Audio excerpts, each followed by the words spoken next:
Boa noite a todos. Como de costume, estou gravando o vídeo no final de semana e indo ao ar sexta-feira, às 20 horas, fazendo comentários sobre um livro que se relaciona com segurança pública.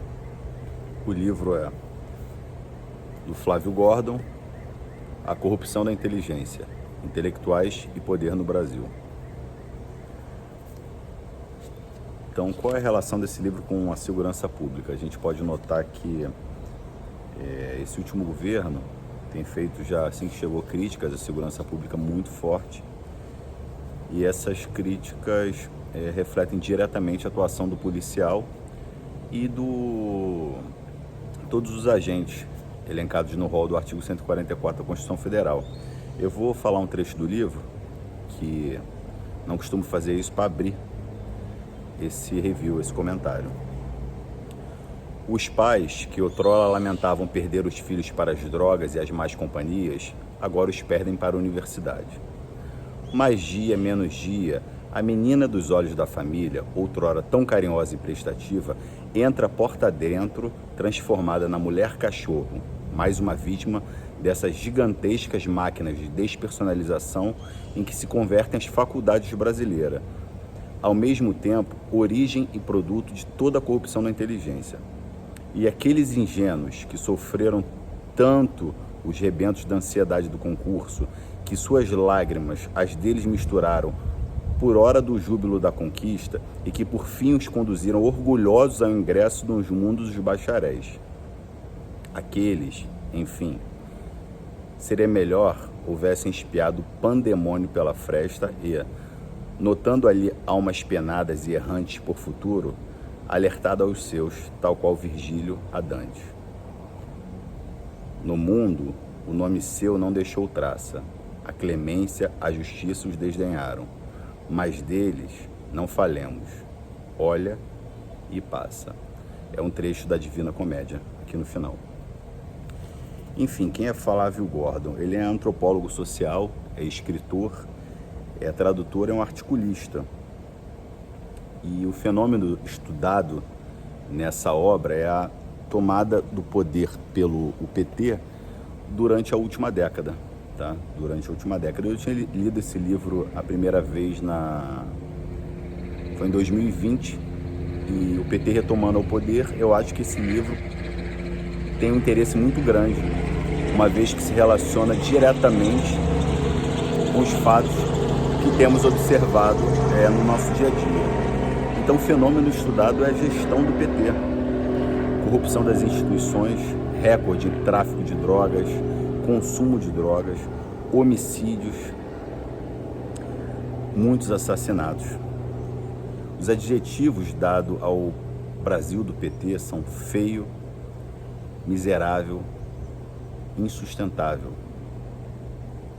Tem uma frase marcante que ele aborda nesse livro, uma frase de Santo Agostinho, que fala que todos os vícios se apegam ao mal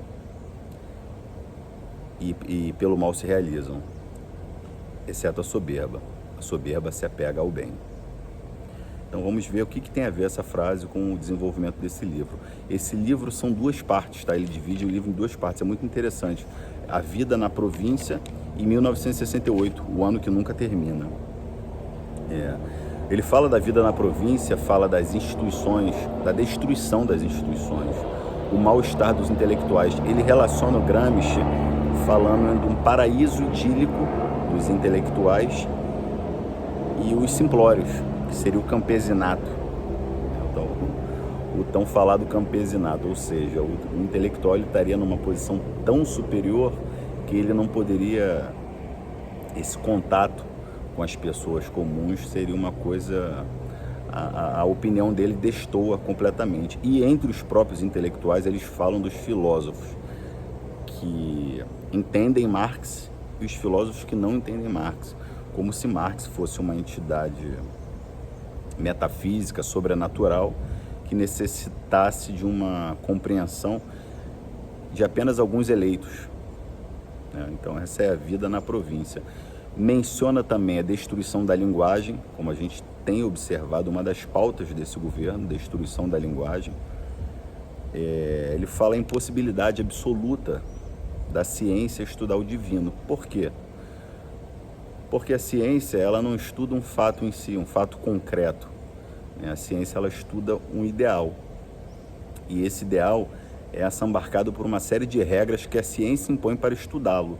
Obviamente, o metafísico escapa disso, tornando ele maior que a ciência e a ciência sendo uma diminuta parte dele, tendo, por óbvio, uma dedução lógica que a ciência não pode observar algo que é maior que ela, como ninguém conseguiria fazer uma compreensão completa, um estudo não conseguiria fazer uma compreensão completa de uma coisa muito maior. Então, ele explica, dentre esse fato de destruição de linguagem, em 1973, quando o Partido Comunista do Brasil o Partido Comunista Brasileiro, PCB, começou a denominar o governo de fascista. Então, esses gatilhos mentais que são colocados para que limite o raciocínio das pessoas, tá? E, obviamente, são mestres em fazer isso os doutos de determinadas universidades. É um fenômeno muito complexo, muito detalhado. Esse livro é um livro puxado, um determinado detalhe. Outro trecho do livro que eu gostaria de mencionar, que eu acho fantástico, da mulher de César, né? O que César dizia de sua mulher. Disse que a mulher de César, a ela não basta ser honesta, ela tem que parecer honesta. E Platão fez um comentário a respeito disso. E esse comentário é colocado aqui.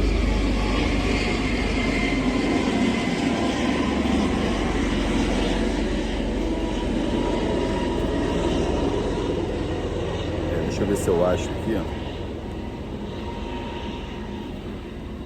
Vamos colocar aqui a citação dele. O Brasil experimenta hoje a exata perversão cultural descrita por Platão há quase 2.500 anos. Dizem que, nessas circunstâncias, o justo será vergastado, torturado e amarrado, queimar-lhe-ão os olhos e, por último, depois de passar todos esses tormentos, será empalado, para compreender facilmente o que importa não é ser, porém, parecer justo. Então, é uma colocação de Platão, A República, né, um livro famoso de Platão. E o Flávio Gordon não para por aí. É uma construção muito inteligente do Flávio Gordon, muito rebuscada. É um livro que eu recomendo, tá? Na parte 2, que ele começa a falar do ano de 1968, que é o ano que nunca termina. E ele fala das associações que a inteligência fez, a inteligência, né? Esse termo, quem não conhece, depois a gente explica, pode perguntar nos comentários, mas enfim. O que ele colocou da direita. Então ele fala que a direita é uma elite, ele fala que a direita seria egoísta, inimiga do povo, racista, estadunidista, imperialista e sionista. Quer dizer, sempre o ódio aos judeus permanece, um ranço preconceituoso, racista, vamos colocar assim, que não se encerra. Então ele fala desse raciocínio idiota e juvenil, que é de uma elite fascista. Quer dizer, a elite fascista continua perseguindo a gente. Note que essa invasão da Rússia à Ucrânia, um dos diálogos principais nas etapas iniciais seria que estariam indo à Ucrânia exterminar nazistas. Quer dizer, então eles estão lutando uma guerra que terminou basicamente 80 anos atrás. Ele explica também por que aquela censura que os militares tentaram fazer, porque ela falhou. Ele fala do Niemeyer e o seu relacionamento, seu apoio ao regime de Stalin. Tá? Ele coloca dos intelectuais que se relacionam diretamente com a esquerda.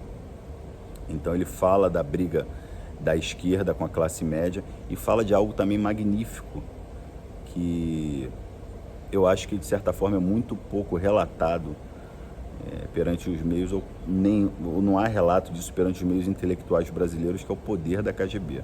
A KGB foi a instituição que mais teve funcionários. Então disse que até o secretário do presidente americano na Segunda Guerra Mundial era membro da KGB. Então, são coisas fantásticas, tá, que são colocadas nesse livro. um comentário, numa recomendação de 5 sendo a melhor nota e 0 sendo a pior nota, eu dou esse livro algo entre 3 e 4. Por que entre 3 e 4? O conteúdo do livro é fantástico, mas é um livro complicado, é um livro que não dá para a pessoa parar e ler num dia, ele é distraído, você tem que notar as minúcias, você tem que sublinhar alguns textos, você vai ter que reler, para não que a construção, a coesão do texto esteja prejudicada, não é questão disso. O texto é excelente, porém tem determinadas citações que ele faz que eu acredito que a pessoa tenha que parar e dar uma olhada. Ele fala de Vogelin, ele fala de diversos conservadores, filósofos conservadores, fala também de filósofos de esquerda e se mantém em todo momento nesse programa de destruição, o Diego Pesce chamou de destruição do ciclo cultural, né? Então isso é algo que parece que a intelectualidade brasileira, que é mais conservadora, tem notado que a destruição da civilização ocidental é realmente um objetivo da esquerda. E isso tem atuado de forma forte no Brasil. Então eu recomendo o livro. Gostou, dá um like, não gostou, dá um dislike. Comente qualquer coisa, quem já leu o livro. Pô, eu vou me sentir muito bem que façam comentários a respeito disso.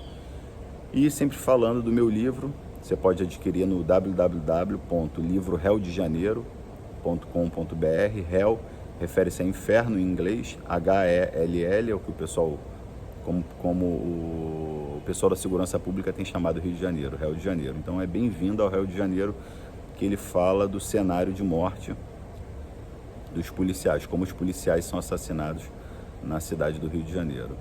Muito obrigado a todos que participam aqui e força e honra.